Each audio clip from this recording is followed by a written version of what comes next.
नमस्कार सभी छात्रों को। किसान माध्यमिक विद्यालय लुणावाड़ा की ओर से मैं आप सबको हिंदी विषय में कुछ समझूती देने का प्रयत्न करूंगा। आज हम हिंदी विषय की कक्षा 12 की पहली कविता कृष्ण भक्ति पद्य जो है उनके बारे में समझूती प्राप्त करेंगे, तो आप सब लोग ध्यान से सुनिएगा। इस कविता के रचयिता है मीराबाई। मीराबाई का जन्म सन 1498, मृत्यु सन 1563 में हुई थी। मीराबाई का जन्म जोधपुर के कुकड़ी गांव में राव रतन सिंह राठौड़ के परिवार में हुआ था। उनका विवाह मेवाड़ के महाराणा सांगा के कुंवर भोजराज के साथ हुआ। विवाह के कुछ साल बाद मीरा पहले पति, फिर पिता और एक युद्ध के दौरान ससुर को भी खो चुकी थी। इस प्रकार पति की मृत्यु के बाद उन्होंने अपना अधिकांश समय जो है वह कृष्ण भक्ति और साधु संतों में सत्संग में ही बिताना शुरू किया। भौतिक जीवन से निराश मीरा ने अपना घर त्याग दिया। तो हम जानते हैं कि भाई मीराबाई के जीवन में कुछ नहीं बचता है। पति के चले जाने के बाद उनका जो सांसारिक जीवन है वह समाप्त हो जाता है और इसके बावजूद भी बचा कुचा उसके पिता और ससुर के साथ चला जाता है। इस प्रकार मीरा को जो जीवन है वह संसार से निराश हो गया। संसार की जो सांसारिक सुविधाएं हैं उन सब सुविधाओं से निराश हो जाता है और इस प्रकार मीराबाई अकेली पड़ जाती है और अकेली मीराबाई जो है वह भगवान की भक्ति में अपने आप को लीन कर देती है। भौतिक जीवन से उनका जो लगाव है वह धीरे धीरे मिट जाता है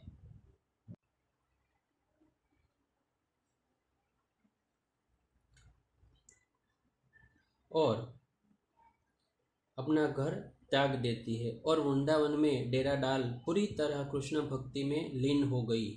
जीवन के उत्तरार्ध में द्वारिका में ही उनका स्वर्गवास हुआ। तो मीराबाई का जो जीवन है वह सिर्फ कृष्ण भक्ति में ही बीता है और उनका जो अंतिम समय है गुजरात के द्वारिका में ही उनका स्वर्गवास हुआ है। मीराबाई की भक्ति मूलतः माधुर्य भाव की है। तो मीराबाई ने प्रभु को माधुर्य भाव से ही पहचाने है। उनके पदों में कहीं कहीं दास्य दैन्य भाव की छाया भी परिलक्षित होती है। मीरा के द्वारा गाए गए विरह के गीत भारतीय साहित्य की अनमोल निधि है। तो मीराबाई ने जो कुछ हिंदी साहित्य को प्रदान किया है, जो कुछ गीत है, जो कुछ साहित्य है, वह अनमोल निधि के रूप में आज जो है वह प्राप्त होता है। मीरा के पद संपूर्ण भारत में प्रचलित है। तो मीराबाई का जो पद है, कई सारे पद मीरा पदावली के नाम से पहचाने गए हैं और इन सब पदों को हम आज इस मीरा पदावली में पाते हैं। मीरा हिंदी और गुजराती दोनों की कवयित्री मानी जाती है। उनके पदों में की भाषा में राजस्थानी, ब्रज और गुजराती का मिश्रण पाया जाता है। तो मीराबाई ने न सिर्फ गुजराती भाषा में, न सिर्फ राजस्थानी, ब्रज आदि सभी भाषाओं में अपना साहित्य लिखा है और श्रोताओं को मंत्रमुग्ध कर देने का प्रयत्न भी किया है। संत रैदास की शिष्या मीरा की कुल 7-8 कृतियां ही उपलब्ध है। तो उनके गुरु का नाम था संत रैदास। वह संत रैदास की शिष्या थी और उसी के साथ उन्होंने मीराबाई ने कुल 7-8 कृतियां लिखी है। उनकी रचनाएं मीरा पदावली नाम से उपलब्ध है। तो उन्होंने मीराबाई ने जो कुछ साहित्य लिखा है वह सब साहित्य आज भी उपलब्ध है और उनमें से सिर्फ 8 कृतियां ही मीरा पदावली के नाम से उपलब्ध है। यहाँ पर जो काव्य लिखा गया है कृष्ण भक्ति 12वीं कक्षा में, उस काव्य में प्रथम पद में मीराबाई ने कृष्ण के वियोग से तड़पती मीरा के मनोभावों का सटीक चित्रण किया है। तो मीराबाई कहती है कि मेरे जीवन में भगवान श्री कृष्ण के अलावा कुछ नहीं है। अगर भगवान श्री कृष्ण मेरे पास नहीं है, भगवान श्री कृष्ण के दर्शन मुझे नहीं होते तो मेरा जीवन कुछ नहीं है, जीवन जीवन नहीं रहता। ऐसे सटीक चित्रण यहाँ किया गया है। कृष्ण के बगैर मीरा को कुछ भी अच्छा नहीं लगता। कृष्ण का दर्शन पाने को व्याकुल मीरा उनके दर्शन न होने पर बहुत दुखी है। और दूसरे पद में कृष्ण गोपियों तथा राधा के साथ ब्रज में होली खेलते हैं।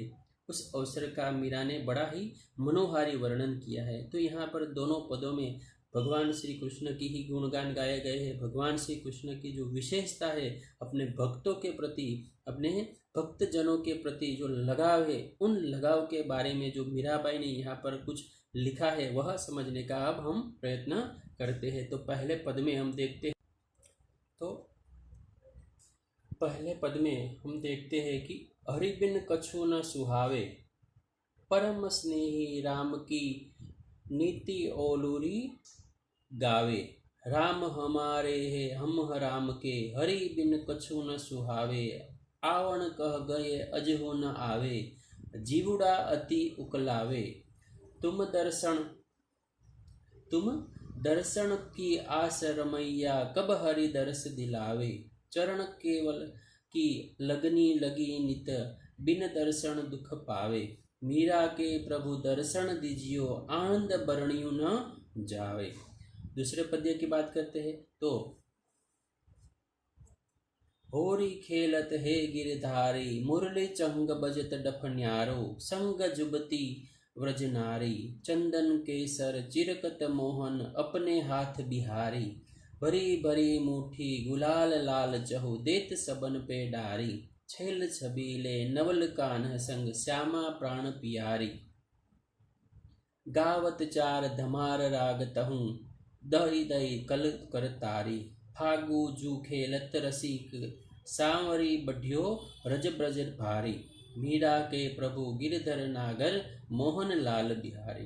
तो अब देखिए हम पहले पद के बारे में देखते हैं। हरि बिन कछु न सुहावे। तो यहाँ पर मीराबाई ने कहा है कि हरि बिन कछु न सुहावे। हरि यानी कि भगवान, बिन यानी बिना, और सुहावे यानी कि अच्छा लगना। तो मीराबाई ने कहा है कि मेरा अपने आराध्य देव हरि के वियोग में वे व्याकुल है। वे कहती है कि हरि के बिना मुझे कुछ भी अच्छा नहीं लगता, यानी कि कुछ जो है वह उसे सुहाता नहीं है, कुछ उसे भाता नहीं है। सिर्फ हरि ही उसे भाते हैं, और हरि को न देखती है, भगवान को नहीं देखती है, तो उसे कुछ अच्छा नहीं लगता।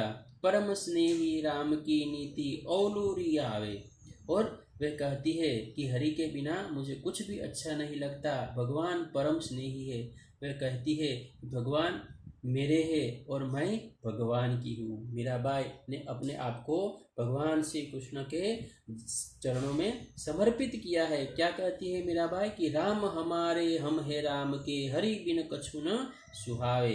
यानी कि मैं भगवान की ही हूँ और भगवान मेरे है, मुझे हरि के बिना यानी कि भगवान के बिना कुछ अच्छा नहीं लगता। फिर आगे देखिए, आवण कह गए अजहु न आए, यानी कि भगवान आने के लिए मुझे वचन दे गए थे, मेरे साथ वादा कर गए थे कि मैं एक दिन आऊँगा। जीवड़ा अति अकुलावे, यानी कि भगवान नहीं आते हैं तो मुझे बहुत दुख होता है। देखिए क्या कहती है कि वह कहती है कि भगवान ने दर्शन देने का वादा किया था, पर उन्होंने अभी तक दर्शन नहीं दिए। तो मीराबाई को भगवान श्री कृष्ण ने कहा था कि मैं तुम्हें दर्शन देने तुम्हारे पास जरूर आऊँगा, लेकिन जब तक भगवान उनके पास नहीं आते, मीराबाई भगवान श्री कृष्ण के दर्शन नहीं करती है, तब तक उसे कुछ अच्छा नहीं लगता। फिर आगे देखिए क्या कहती है कि तुम दर्शन की आस रमैया, कब हरि दर्श दिलावे। तो तुम दर्शन की आस रमैया, कब दर्शन दिलावे। तो मीराबाई कहती है कि पर उन्हें अभी तक दर्शन नहीं दिए, इसलिए उनका मन जो है, हृदय जो है वह बेचैन है। हे ईश्वर, मुझे दर्शन की प्रतीक्षा है। और वह कहती है कि चरण कवल की लगनी लगी नित, बिन दर्शन दुख पावे। मीरा को प्रभु दर्शन दीजियो, आनंद बरणियु न जावे। मुझे दर्शन की प्रतीक्षा है, आप कब दर्शन देंगे। आपके कमल रूपी चरणों में मेरा मन लिप्त है। मीरा कहती है कि मुझे भौतिक सुख सुविधाओं से और इन सांसारिक जीवन से कोई मतलब नहीं है। सांसारिक जीवन का मुझे कोई जो है वह ध्यान नहीं लगता। मुझे तो सिर्फ आपके ही दर्शन की, जो आपके ही वर्णन की, वर्ण यानी कि वर्णन की अपेक्षा है। आपकी ही राह मैं देख रही हूँ। और वह कहती है कि दर्शन न पाने से मुझे बहुत दुख होता है, बहुत कष्ट होता है और मुझे खाना यानी कि रहना, जीवन जो है वह बिताना कठिन होता जा रहा है। हे प्रभु, मुझे तुरंत दर्शन दीजिए, मुझे और प्रतीक्षा न करवाइए और इंतज़ार न करवाइए। मीरा कहती है कि हे प्रभु, आप दर्शन दीजिए, आपका दर्शन पाने पर मुझे जो आनंद प्राप्त होता है। तो यहाँ पर देखिए, मीरा को प्रभु दर्शन दीजियो, आनंद बरणियों न जावे। मीरा क्या कहती है कि भगवान मुझे आप दर्शन देते हैं तो मैं जो आनंद प्राप्त करती हूँ, मैं सुख जो प्राप्त करती हूँ, उस सुख का मैं वर्णन नहीं कर सकती, उस आनंद का मैं वर्णन नहीं कर सकती, क्योंकि वह अपार आनंद है, अपार खुशी मेरे मन को प्राप्त होती है। क्योंकि भगवान के जो दर्शन है, वह दर्शन प्राप्त करने से सारे भक्तों का जीवन है वह धन्य हो जाता है, सारे भक्तों के पाप जो है वह मिट जाते हैं और उन भक्त का जो आत्मीय आत्मा है वह भगवान में लिप्त हो जाती है। इसलिए मीरा कहती है कि हे प्रभु, मुझे आनंद प्राप्त होगा, मुझे जो खुशी प्राप्त होगी उस खुशी का मैं वर्णन आपके साथ नहीं कर सकती। अब दूसरे पद के बारे में हम देखते हैं। होरी खेलत है गिरधारी। होरी यानी कि होली, खेलत है यानी खेलते हैं, होली खेलते हैं गिरधारी। मुरली चंग बजत डफ न्यारो। मुरली चंग बजत डफ न्यारो। न्यारो यानी कि जो है वह अनोखा, न्यारी जैसे कहते हैं इसी प्रकार अनोखा। छंग यानी छोटे आकार का बाजा। संग जुवती ब्रज नारी। और मीराबाई ब्रज में श्री कृष्ण के होली का खेलने का वर्णन कर रही है। कैसे वर्णन कर रही है देखिए कि वह कहती है कि श्री कृष्ण होली खेलते हैं, इस अवसर पर मुरली चंग और डफ जैसे अनोखे वाद्य बज रहे हैं। तो जो होली खेलते हैं उस वक्त बहुत सारे वाद्य बाजाए और कई सारे जो संगीत के साधन है वह बज रहे हैं। और भगवान किस प्रकार ब्रज की जो नारियां है, ब्रज नारी यानी कि ब्रज की युवा नारियां है, उन सभी नारियों के साथ ब्रज में होली खेल रहे हैं। तो उनके ब्रज की युवा नारियां होली खेल रही है। तो भगवान जो है वह उन सभी नारियों के साथ ब्रज में होली खेल रहे हैं। चंदन केसर छिड़कत मोहन अपने हाथ बिहारी। तो किस प्रकार होली खेल रहे हैं उसका वर्णन है। श्री कृष्ण भगवान जो है वह अपने हाथों से उठा कर सब नारियां, जो युवा नारियां है, उन सभी नारियों पर चंदन और केसर छिड़क रहे हैं। वे किस प्रकार चंदन केसर छिड़क के बड़ी बड़ी मुट्ठी गुलाल लाल चहु देत सबन पे डारी। तो किस प्रकार से जो चंदन केसर और गुलाल जो है, लाल गुलाल है, वह छिड़कते हैं, किस प्रकार डालते हैं, उनका वर्णन मीराबाई ने बहुत ही मनोहारी रूप में यहाँ पर किया है कि वे भगवान श्री कृष्ण अपनी मुट्ठियों में लाल लाल गुलाब भरकर चारों ओर सभी लोगों पर डाल रहे। और जब वे लोगों पर गुलाल छिड़कते हैं, सब लोगों पे गुलाल गिरता है, तो उसे जो आनंद प्राप्त होता है, जैसे कई जन्मों के पुण्य के बाद, कई जन्मांतरों के बाद उनको यहाँ सुख प्राप्त हो रहा है, उसी प्रकार वे सब पर जो है वह चंदन, गुलाल और केसर छिड़क रहे हैं। और आगे देखिए, छेल छबीले नवल कान्ह संग श्यामा प्राण पियारी। तो वे तालिया छेल किस प्रकार जो है वह खेल रहे हैं, यानी कि छेल छबीले सुंदर कृष्ण कन्हैया के साथ प्राण पियारी राधा है। तो वह सिर्फ अकेले नहीं है, उनके साथ राधा भी है और राधा भी इस प्रकार जो है वह होली खेल रही है। तो छेल छबीले नवल कान्ह संग श्यामा प्राण पियारी, सिर्फ भगवान श्री कृष्ण अकेले नहीं होली खेल रहे हैं, उनके साथ राधा भी होली खेल रही है, प्राण पियारी। और वो किस प्रकार खेल रही है कि गावत चार धमार राग तहम दे दे कल कर तारी। तो गावत चार धमार राग तहम दे दे कल कल तारी। तो जो है वह कैसा खेल के वे तालियां बजाते हुए धमार राग वाला गीत गा रहे हैं। और जो है वह फागु जो खेलत रसिक सावरी बाढ़्यो रज ब्रजना भारी। और गोपियों के फाग खेलने से इतने गुलाल उड़ रहे हैं जिसमें लगता है ब्रज में गुलाल की भारी गर्द उड़ रही है। यानी कि जो गर्द यानी कि गाँव में जब गोधूली उड़ती है, जिसे गुजराती में हम पदरज गोधूली कहते हैं, उसी गर्द के बारे में यहाँ बताया गया है कि इसी प्रकार जो है वह गुलाल उड़ रहा है। और मीरा कहती है कि हे प्रभु, आप मन को मोह लेने वाले हैं। और देखिए कि मीरा के प्रभु गिरधर नागर मोहन लाल बिहारी। तो मीराबाई जो है भगवान श्री कृष्ण में लीन है, भगवान श्री कृष्ण की भक्ति में लीन है और उन्होंने अपना जो जीवन है भगवान श्री कृष्ण की भक्ति में लीन किया है और उसी प्रकार यहाँ उनका वर्णन किया है। तो हम यहाँ पर देख सकते हैं कि मीराबाई की जो भक्ति है वह माधुर्य भाव की भक्ति है। उन्होंने भगवान को जो है वह अपने स्वामी के रूप में, अपने प्रभु के रूप में वर्णन किया है। मीराबाई ने सिर्फ अपने लिए नहीं लेकिन भक्त जन की तरह भक्ति यानी कि एक सच्ची भक्ति के रूप में यहाँ वर्णन किया है। यहाँ दोनों पदों में मीराबाई ने बहुत ही मनोहारी भावों से अपने भाषा में सटीक वर्णन किया है। अब उनके शब्दों के बारे में थोड़ा हम परिचय प्राप्त करेंगे।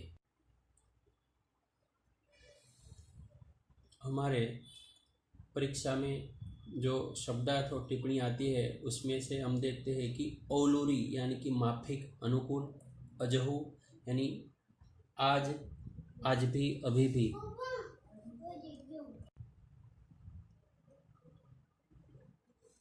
शब्दार्थ देखिए कि अजहू आज भी, अभी भी, जीवड़ा जीव, मन, हृदय,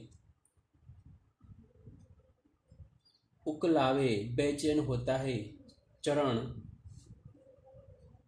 कवल चरण रूपी कमल,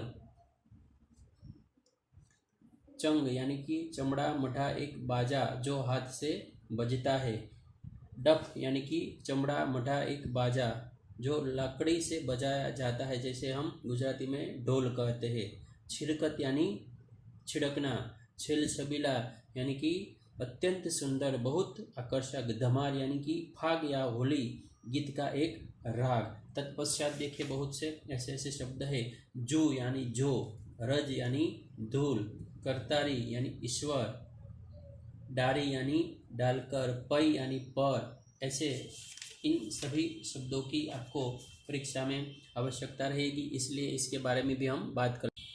अब हम इनके प्रश्नों के बारे में बात कर लेते हैं क्योंकि यह प्रश्न बहुत ही परीक्षा में काम लग सकते हैं और यह प्रश्न आपको हमारे साथ साथ नोट में लिखने भी पड़ेंगे। तो आप कृपया इन सभी प्रश्नों को नोट में लिखते जाइए। पहले प्रश्न के बारे में बात करेंगे। निम्नलिखित प्रश्नों के उत्तर दीजिए विकल्पों में से चुनकर। तो पहला जो प्रश्न है, औलूरी का क्या अर्थ होता है? तो औलूरी का जो अर्थ होता है वह है माफिक, औलूरी यानी माफिक। दूसरा प्रश्न है, किसके बिना मीरा को कुछ भी नहीं सुहाता? तो इस प्रश्न का जो उत्तर है वह है यस कृष्ण। तीसरा विकल्प है, कृष्ण अपने हाथों से गोपियों पर क्या डालते हैं? यानी कि भगवान श्री कृष्ण जो है वह अपने हाथों से गोपियों पर चंदन और केसर डालते हैं। उसके बाद जो प्रश्न है वह, कान्ह के संग कौन विराजमान है? भगवान श्री कृष्ण के साथ कौन विराजमान है? तो भगवान श्री कृष्ण के साथ श्यामा अर्थात राधा विराजमान है। दूसरा प्रश्न, निम्नलिखित प्रश्नों के उत्तर एक एक वाक्य में लिखिए। तो इसके बारे में भी हम बात कर लेते हैं। आपको जो है वह अपनी उस नोटबुक में लिखते जाना है। देखिए दूसरा प्रश्न है, निम्नलिखित प्रश्नों के उत्तर एक एक वाक्य में दीजिए। यह सभी प्रश्न परीक्षा में बहुत आवश्यक है। तो पहला प्रश्न है, मीरा को किसने आने के लिए कहा है? तो मीराबाई को हरि ने यानी कि भगवान श्री कृष्ण ने आने के लिए कहा है। दूसरा प्रश्न है, कृष्ण क्या कर रहे हैं? तो कृष्ण जो है वह ब्रज की सभी नर नारियां है, जो युवा नारियां है, युवा युवतियां है, उनके साथ होली खेल रहे हैं। तीसरा प्रश्न है, कृष्ण के साथ कौन कौन होली खेल रहा है? तो कृष्ण के साथ राधा और ब्रज की युवा नारियां होली खेल रही है। उसके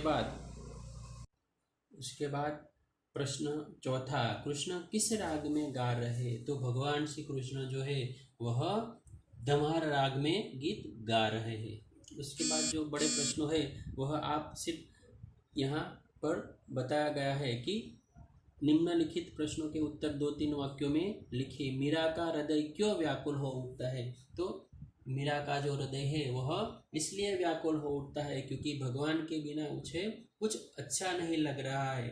मीरा को भगवान के दर्शन की प्यास है। मीरा जो है वह भगवान के दर्शन की प्यासी है, इसलिए उसका जो मन है वह व्याकुल हो उठता है।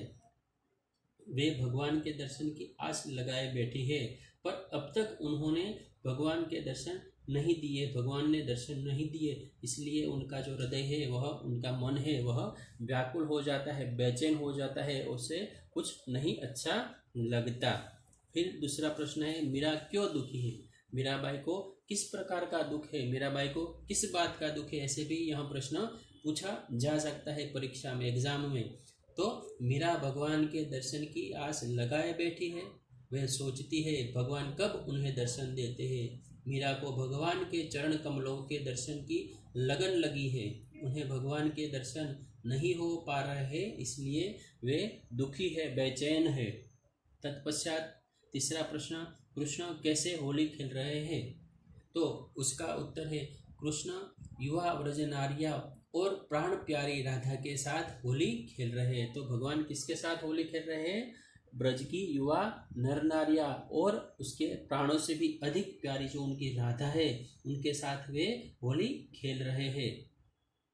और वे मुरली, डफ और चंग की ध्वनि पर धमार गीत गाते हुए तालियां बजा रहे हैं। तो तालियां बजा बजा कर, नाच नाच कर भगवान श्री कृष्ण होली खेल रहे हैं। वे अपने हाथों से चंदन और केसर छिड़क रहे हैं और साथ में क्या कर रहे हैं भगवान श्री कृष्ण कि सब लोगों पर, सब ब्रज की नर नारिया जो है वह युवा नारिया, उन पर, राधा पर वह चंदन और केसर छिड़क रहे हैं और अपनी मुट्ठियों में लाल लाल गुलाल भरकर सब पर डाल रहे हैं। सिर्फ होली ही नहीं खेल रहे, लेकिन क्या कर रहे हैं, उन सब लोगों पर जो है वह गुलाल और केसर, चंदन सब कुछ छिड़क रहे हैं। तो यहाँ पर देखिए, हमने 3 प्रश्नों की बात की है। चौथा जो प्रश्न है वह 4-5 वाक्यों में उत्तर लिखिए। वह आप अपने आप अपनी स्वाध्याय की नोट में लिखते जाइएगा, क्योंकि यहाँ स्वाध्याय की नोट आपको बनाना बहुत ही आवश्यक है। जो 4-5 प्रश्नों के पंक्तियों में उत्तर लिखिए। यह प्रश्न आपको परीक्षा में जो है वह 5-5 मार्क्स के अंक के प्रश्न में पूछे जाते हैं। जो पहला प्रश्न है, प्रथम पद का भावार्थ अपने शब्दों में लिखिए। तो हमने जो आपको प्रथम पद समझाया है, प्रथम पद के बारे में आपको बताया है, वह पूरा का पूरा भावार्थ आपको यहाँ लिखना है। दूसरा प्रश्न है, ब्रज में कृष्ण द्वारा होली खेलने का वर्णन कीजिए। तो आपने जो कुछ दूसरे पद्य में समझा है, दूसरे पद्य में सुना है, उन सब का यहाँ पर आपको वर्णन करना है, उनके बारे में यहाँ लिखना है। तो इस प्रकार यहाँ पहला काव्य जो है हमारी कक्षा 12 का कृष्ण भक्ति, इसके बारे में हमने आपको समझाने का प्रयत्न किया है। तो आपको समझ में आ गया होगा। आप ध्यान से 2-3 बार यह वीडियो देखिएगा और ध्यान से सुनिएगा, और तत्पश्चात जहाँ पर आवश्यकता है, जहाँ पर ज़रूरत है, वहाँ पर अपनी बुक्स में इसकी नोट लिखते जाइएगा। और जब हमें ज़रूरत पड़े तो ज़रूरत पड़े तो दिखाइएगा भी। और यहाँ सभी प्रश्नों को लिखना बहुत आवश्यक है, क्योंकि यहाँ स्वाध्याय की नोट लिखने से ही आपको बहुत कुछ याद रह सकता है। धन्यवाद। अस्तु।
गिरिधारी